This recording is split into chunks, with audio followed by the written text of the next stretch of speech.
Okay, good morning, everyone. So, today we will start with the new topic, that is GIS modeling. Okay, which is there in your fourth unit, I guess. So, here we will be covering in this GIS modeling how GIS and data representation took place, what are the geodatabase design, vector and surface data analysis, 3D and visualization of GIS datasets, and GIS and its modeling. And with the 2-3 case study, we try to show that what kind of GIS modeling is there and what kind of different applicable areas and how we are using this GIS modeling in different application areas of GIS. Okay, so these are the major content which we are going to cover in this today's lecture. So let's start with the geographic data model. Okay, so what is geographic data model? You all have studied in your previous studies or previous lectures that in case of GIS, where geographic database information system is there, we have integration of both the data sets, whether it is spatial or geographic data or non-spatial or tabular data. So in using all these data sets, we can go for different kinds of geographical data modeling concepts, where we have the conceptual modeling techniques or conceptual models out of those data sets, or we can apply these models into those different data sets. Okay, so conceptual, mathematical, data models, and geographic data models. So these are different terminologies which you should know before going to any modeling. So when we are talking about conceptual modeling, it is a set of concepts that describe a subject and laws, the reasoning about it. Okay, so it is a subject or a set of concept where different subjects and also their reasoning about the various subjects कि वो क्यों हम why we use those subjects, there's that kind of concept we try to develop using conceptual modelings. Then we have the mathematical modeling, where a conceptual model, whatever conceptual model we are talking about, where different subjects and reasoning of those subjects, that is being allowed. So a conceptual model expressed in different symbols and equations, whatever the concept or a conceptual model we are developing, when it is expressed in terms of different equations, like you use different equations, okay, through which we can use different symbols and equations, that is called as the mathematical models. Then the data models, where a conceptual model is expressed in the data structures like ASCII files or Excel tables or graphs or those kind of things, then it is called as data model. Okay, where we are trying to show different conceptual models through different data structures. Okay, so you can see that each and every model has connection with the previous one. Now, in case of geographic data models, what happens? A conceptual model for describing and reasoning about the world expressed in GIS database. Now, whatever conceptual model, okay, is there, we are trying to describe it and reasoning about the different objects expressed in a geographic information system process. Okay, so whatever concept we are having for a particular subject, so with the help of geographic data model or geographical data model, we are trying to express that particular concept into a GIS database formation. Okay, so we are vectorizing all those concepts, and we are also inputting the different non-spatial information of it, and we are trying to create a geo database. Clear? In case of geographic data models.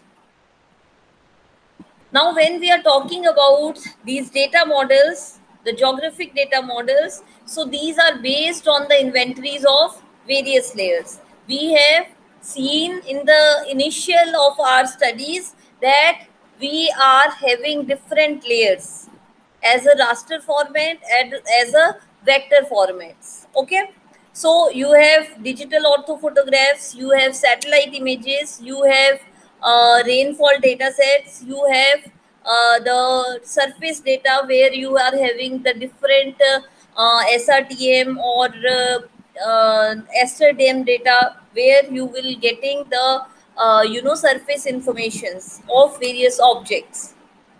Then the river channels, hydrography of a particular area, drainage areas, hydrographic points. So these are different layers.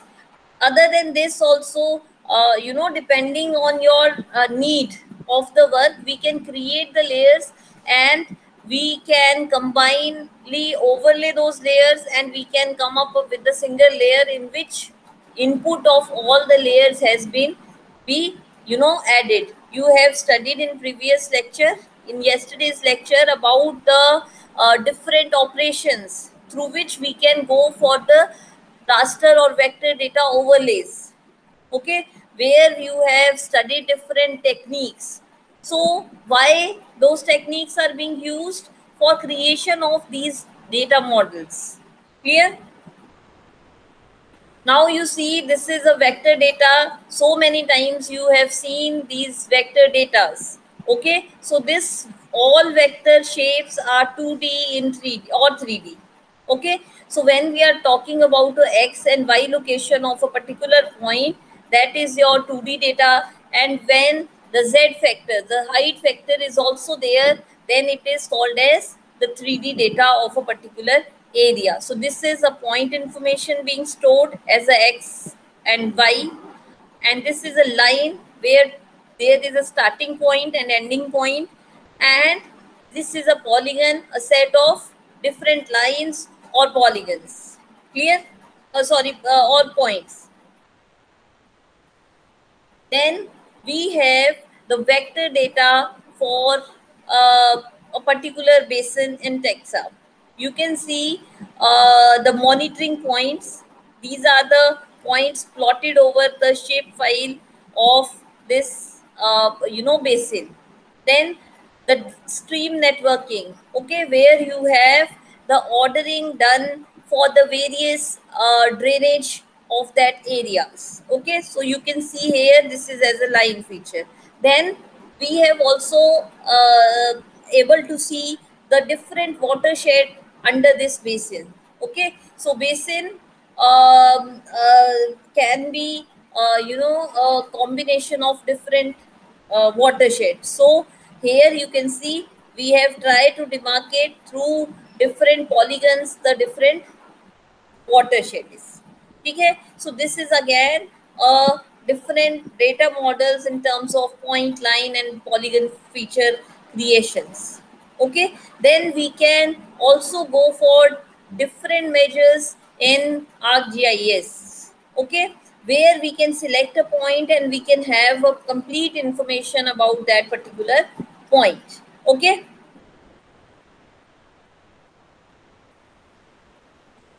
then this is raster data, where the data is being stored in the form of rows and columns. You can see here, and this is the values of the different columns. Okay, this is the cell size. If you see this from this point to this point, okay, and this is a one cell. Okay, and this is 6 or 5 or 4. This is the value of the cell. Clear? So this is an example of digital elevation model, where these different IDs, they are representing for different heights of the areas. Clear? So after this, we have the raster versus vector data models, how they look like. So this we have studied in various lectures. So in case of vector, we have point, line, and polygon in this form, and in case of raster, the same point, line, and polygon can be shown as the cells or zone of cells like this. Clear? Then we have tin, the triangulated irregular network of different triangles. Okay, so this is how this triangulated network is being created. The nearer the different polygons are there, so there that means maybe there is a very slopey types of area. But if they have bigger polygons, so that shows comparatively lower zones of the areas with less slopey areas. Clear? So this is the edge, this is the node, this point, and these are the faces of the different tins. Clear? Now, how do we combine these datas? Okay, in case of digital elevation models, watersheds, streams, water bodies. So these are different data sets. Here we have taken the example of different water related features where DEM, watershed, stream, and water bodies of the same area has been taken for the consideration. Now, how do we go for the combining of these data sets? We go for the overlay analysis, plane overlay analysis. Now you can find all these layers in a single layer where different attributes they are showing for different features. Clear? So this is an integrated raster vector database, okay, which you can open on the same window with the help of the same projection system. Now you have to go back to your cartography lectures of your first semester where you have studied the projection system, the scales. So if the scale or projection system of all these four layers are not matching, they will not be overlapping with each other. So for this overlaying of all the layers in a single platform, you need to have the same projection system of both the raster data and the vector data. Clear? So this is how this integrated raster and vector model will be looking like. Now this is about the GIS data representation. Okay, now after the data representation, we go for the database design, how we will be designing the database. After that, the vector and surface analysis, then how we go for the visualization, especially the 3D visualization or the other datas in visualizations, then GIS and modeling, and then case studies. So geodatabase, I have told you in previous lectures, and we had a detailed talk about the geodatabase and how they are being created. The geodatabase, where you have a storage of spatial and non-spatial data sets at a single place. So this cylinder type of icon, this shows the geodatabase. This is a symbol of geodatabase in case of your ArcGIS software, and this is the file extension, that is MDB. Okay, so wherever you have a file whose extension is MDB, that means we are trying to create a geodatabase where all the point, line, polygon in case of vector data, along with their the non-spatial data, okay, which is maybe in the form of a tabular form, and then the satellite images of the different time series or different sensors can be stored in a single place. So that is how it is called as a geodatabase. You see here, it is mentioned over here that this is a geodatabase where we store the geographic data organized into data sets with their feature class. Now, when we are talking about the feature class, then we are talking about the non-spatial data set. Now you see this is different coverage files where the feature data set, okay, in feature data set, the collection of feature classes and their relationship is being stored. Then the raster catalog, where a collection of data sets is there. Okay. Then surface water, then different point, line, and polygon features. Then their monitoring has been taken as time series, and then the time series in case of their objects. So you will find all the data sets in a single place, that is your geodatabase. Now the data model based on the behavior. Okay, so here you can see that follow a drop of water from the falls on its land and the stream and all the way to the ocean. Okay, so how this water comes to the land, and after land it is traveling through these different rivers, and finally it is coming to the oceans. Okay, so this is a data model based on the behavior of the particular water activities. Then integrating the data inventory using the behavior model. Okay, now here we are trying to integrating the different data inventories which are related to the behavior model of the water. So relationship between the objects linked, tracing the path of water movement has been trying to done. Then arc hydro data model. Now what is hydro data model? A geospatial and temporal data model of water resources is called as hydro data model, where you have geographical and temporal data model for the different water resources. Okay, so arc hydro framework, we will be creating a geodatabase personal. Okay, then the feature data sets, whatever different features we want, like hydro edge, hydro junction, watershed, networking, relationship, etc. Clear? And then the hydro edge, hydro junction, and finally the watershed. Clear? So this is how we are trying to model for water resources based on the geospatial and temporal datas. Clear?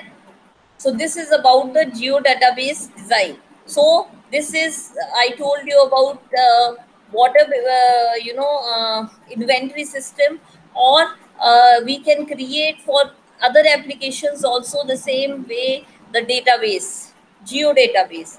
Okay, we can create it for some other kind of application where we are talking about the forest management or forest data modeling.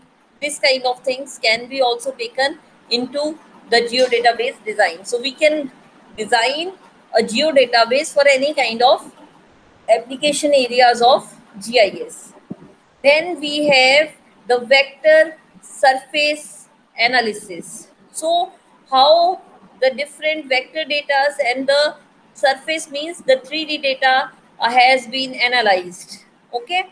So vector data analysis, we have the attribute tools where we can go for the different kinds of calculation, different kinds of joining of these tables, and different kinds of relating of these tables, how one table is attributed or associated with the another table. Then we have the topology and the network analysis, where the geometric networks and the slowers can be taken into consideration. And finally, the geoprocessing, okay, where processing of geometries has been taken place. So in case of vector analysis, we have the attribute tools where we can join, relate, and calculate different data sets. We, in case of topology and network analysis, we can go with the geometric and network analysis. Then the geoprocessing, then batch processing of geometries can be performed through geoprocessing. Clear? Now this is a kind of attribute relation. Now you see, this is attribute table of cross section and attribute table of reach. Okay, so here the research id, the reach id, and the hydro id has to be merged. Okay, then calculating the vector attributes.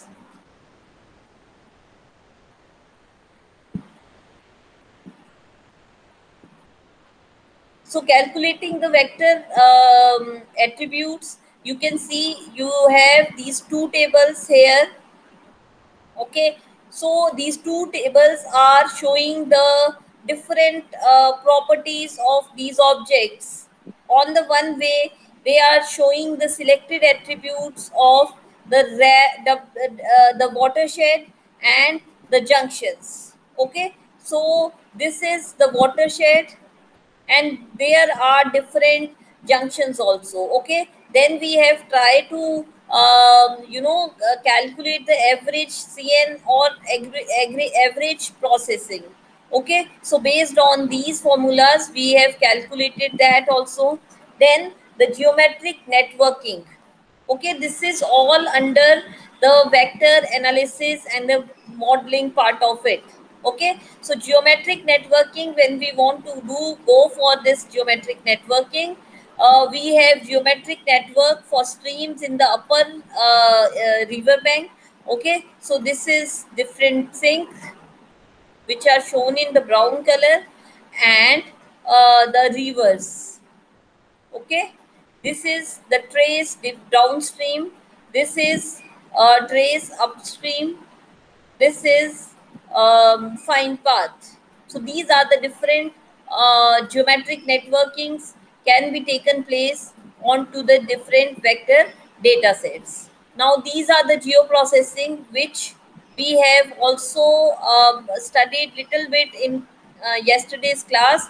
So what kind of geoprocessing we can go through? We can go for the dissolve command, where we can dissolve the boundaries of the same feature class. Okay, instead of showing it in 3 polygons, we can merge or dissolve all these 3 into one polygon. So automatically it will dissolve and it will calculate the area in both the 3 in addition.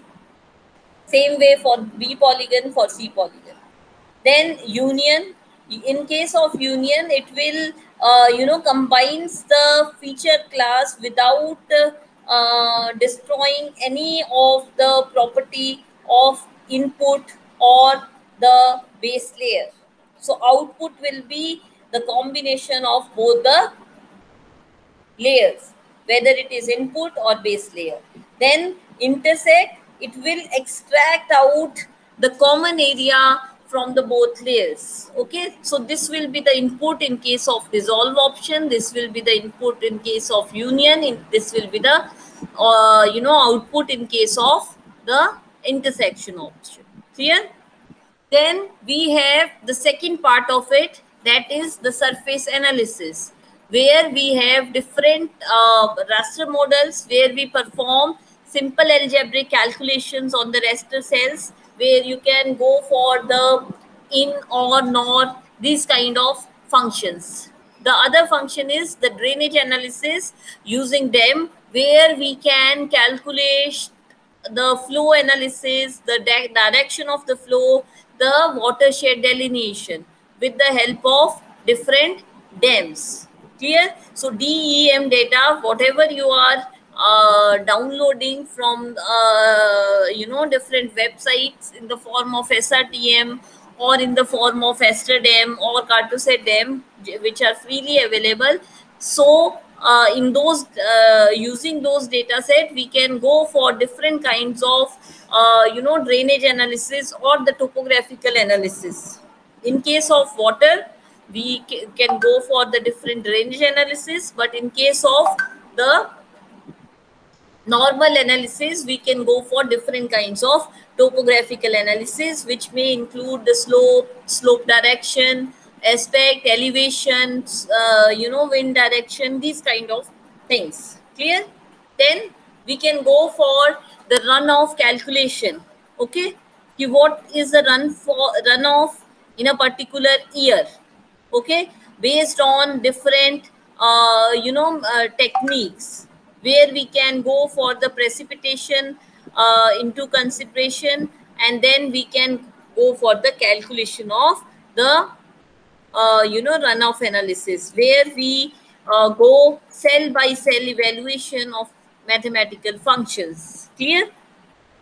Then we have the pollutant loading estimation. In case of pollutant loading estimation, we can go with the load mass, where EMC into runoff can be taken into consideration. So based on the runoff, we are able to get the load of the particular runoff.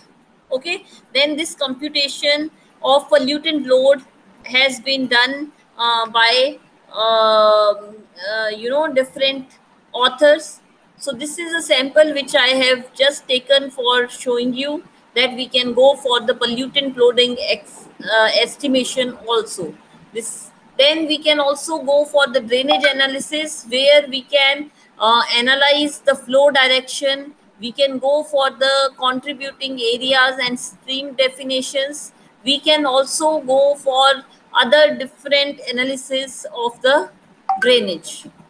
Then after this, we can also go for the zonal state area, where we can go for the different population related analysis. We can go for the land use land cover classification, and we can also go for the different topographic, slope, aspect, elevation related information to take out from these layers. Okay, we can also go for the extraction of a simple or clipping of a one part of the particular polygon.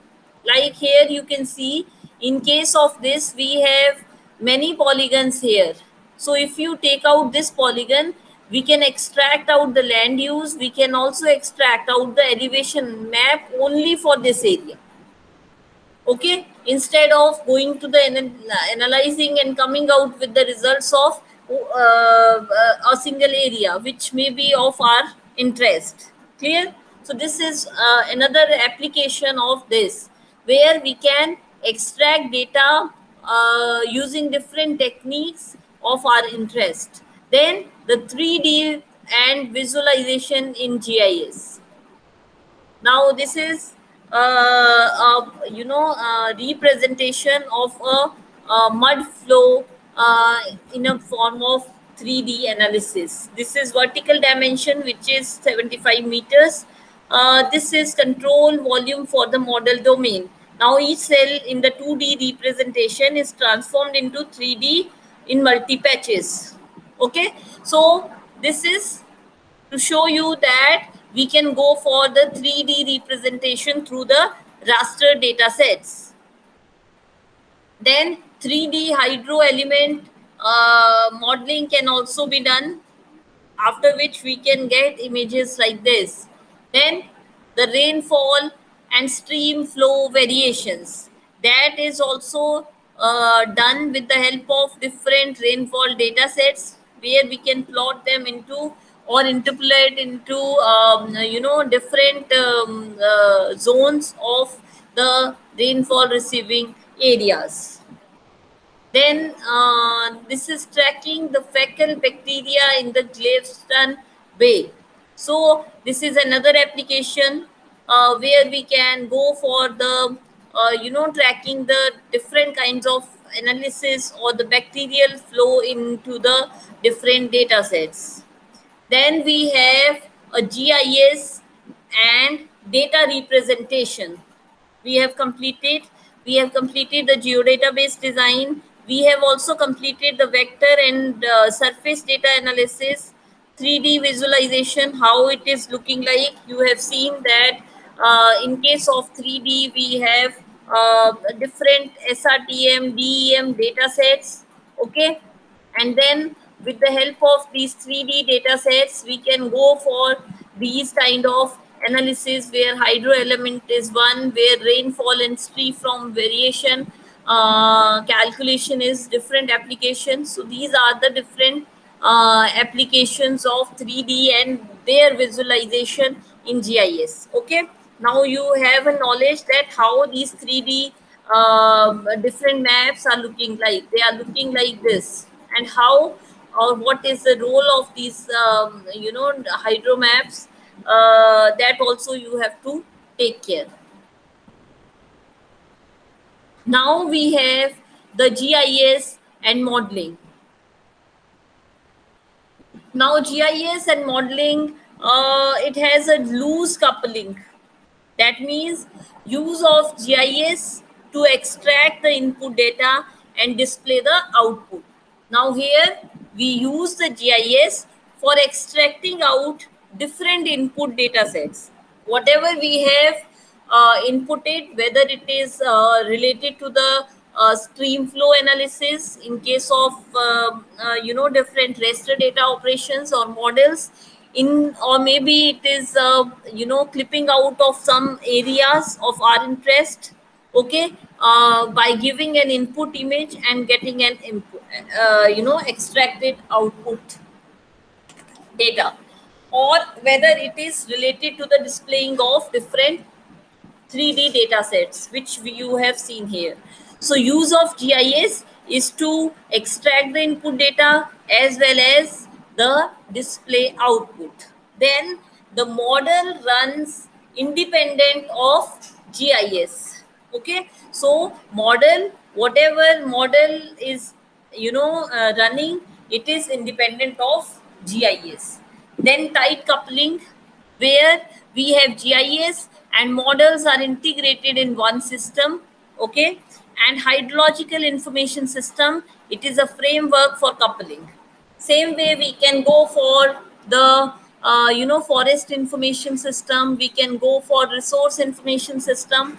So whatever is the need, according to that we can go for the collection of data sets, integrated them, extracting information out of those data sets, coming out with some display outputs, and finally running out the models which are independent of GIS functions, and finally to come up with the integrated system where a particular application has been taken up, and we can come up with the model which is helpful in many kind of decision making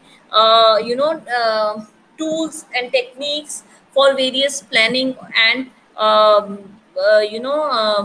management departments or people who are involved in this kind of activities. Clear?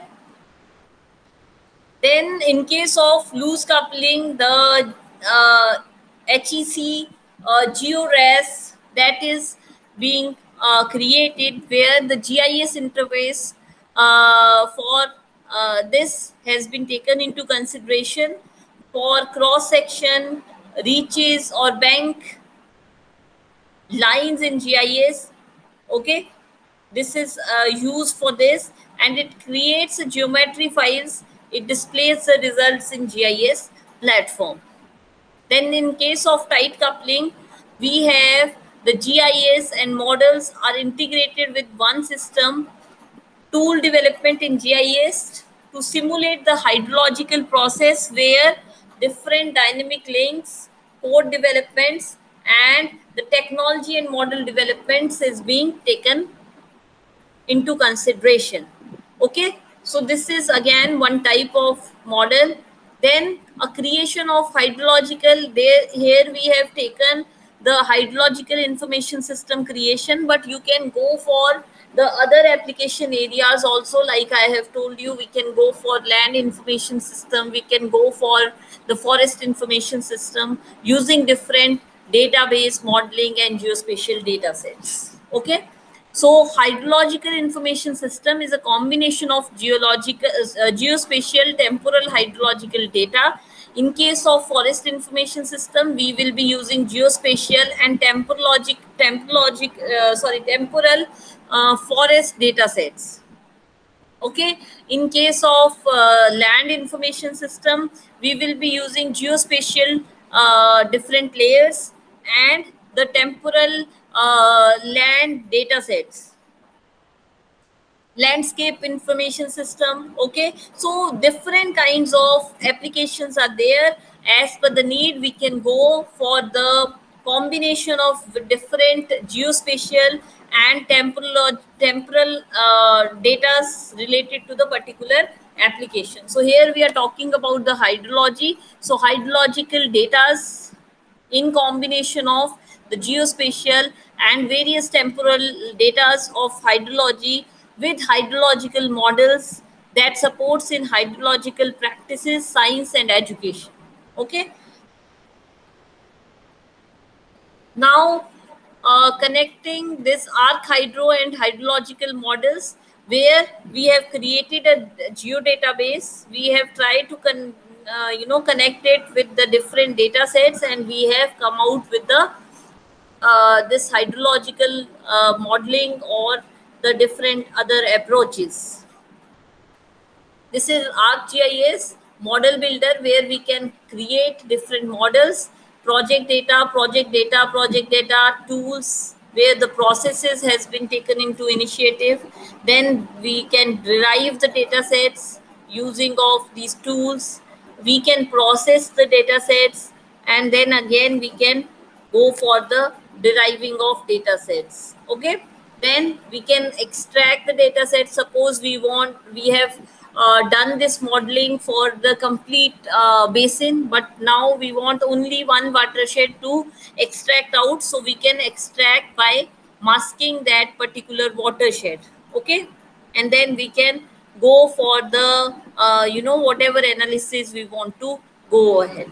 Okay, so in case of case studies where we have tried to apply this GIS modeling techniques which are related to the database representation, database designing, the visualization and other modelings of GIS, we have tried to show you some case studies where the floodplain mapping has been taken into consideration. So here different data sets, they have been taken into consideration. We have gone through our AOI extraction based on different satellite images and the base data sets, and then we have used methodology, specific methodology, and finally we have got these as a results. Clear? So floodplain modeling, fish habitat modeling, I told you ki whatever the application area we want, we can apply these kind of application into those different application areas. Then we can also go for hydrological and biological data while we are talking about this fish habitat modeling. So in case of fish habitat modeling, you have to come up with a hydrodynamic model. You have to come out with the habitat descriptions. Then based on the depth, velocity and the species groups, we can create for the habitat model. And habitat model is based on different GIS operations and in-stream flow, and finally we can go for the decision making based on these complete modeling, where we have taken hydrodynamic as a one parameter, where we have taken habitat description which are related to their species group, we have taken as second input parameter. Based on all the criterias, we have come up with the different models in a GIS platform, and then we have also calculated the in-streams flow, and finally whatever result we are coming out that is helpful in the different kinds of decision making processes. Clear? Then hydrological and biological data sets. This is the river with the different aspects. Now, I think I am able to convey you about the overview of this GIS modeling, where different steps we have followed for reaching the different kinds of GIS and data modelings. And then we have also tried to see the examples of the various case studies. Now we can conclude it by saying that GIS can be used to store and visualize data sets of any type of data of geospatial and temporal time series. Then we can go for the geodatabase model for storing data. Okay, because we have different sorts of data where we are dealing with the vector data sets, we are dealing with the raster data sets, we are dealing with the creation of these vector data set, point, line, polygon, also their attribute or tabular data sets. Okay, so using the GEOS database model, we can store these all data sets in a single platform. Okay, so it acts like a storehouse for all these data sets.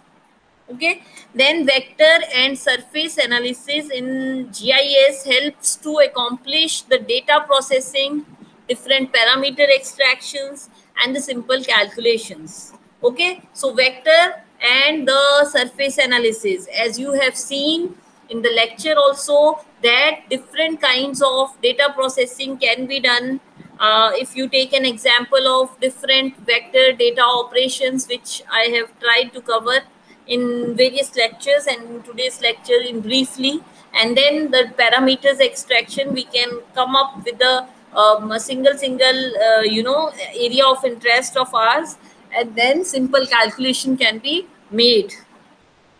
Then we can come up with the different kinds of information systems which provides a way to integrate, simulate modeling with the GIS using the standard protocols. Okay, so using these data sets, we can come up with the information system for any application which provides a good way where we can integrate, we can simulate different models with the help of this geospatial tool using the standard protocols which can be, or which is being used for the different GIS data sets. Clear? So with this, I think I have tried to give you a detailed GIS modeling, how we can go for the GIS data modeling step by step.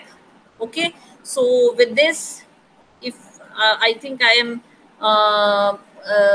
ending my today's talk, and if you have any queries, you can ask me.